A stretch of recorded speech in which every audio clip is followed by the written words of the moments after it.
Hello guys, so nandito kami sa may Machu Temple.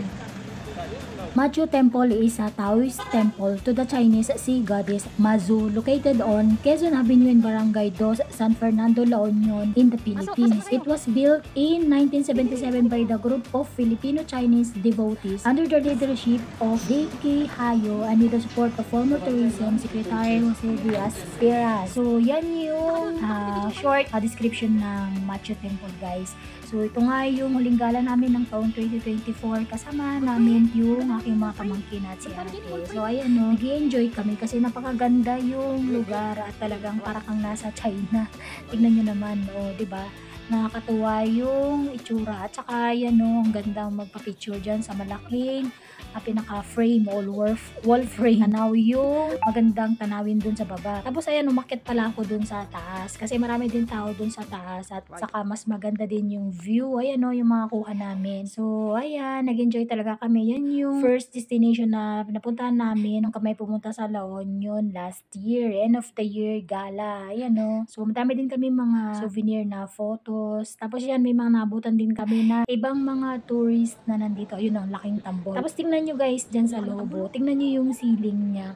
Ang ganda ang gara. Parang yung The Ring. Parang may lalabas na kung ano dun sa gitna. Pero nakakatuwa siya kasi ang ganda nung pagkakagawa. Ang ganda nung structure. Ang ganda nung pagkaka-architect nung place. Ang pagkaka-design nung place at saka kakaiba siya talaga. Tapos bawal magingay pala dyan at saka bawal din magpicture dun sa ibang mga nakalagay dun. So nag-donate lang kami dyan. Nag-donate lang ako dyan ng 50 pesos. Walang bayad ang entrance fee. So free siya. Tapos ayan yan yung mga may-ari. Yung mga nandun. Tapos nung lumabas na kami, pumunta kami dun sa isang side. Dun sa isang katabi niya na lugar. Pero sa kanila din yun. Tapos ayan, tignan nyo yung hagdan. No? Parang papuntang Korea.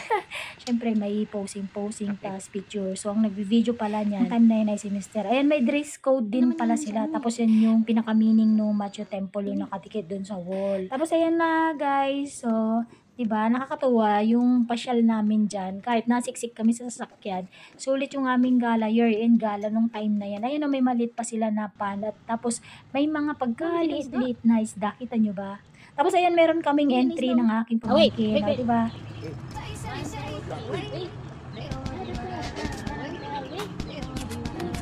Magara na yung sayaw namin. So yun lang guys, salamat sa panonood. Pag kayo nagawi dito sa Melon yun, mas visit tong place na to, libre lang din naman.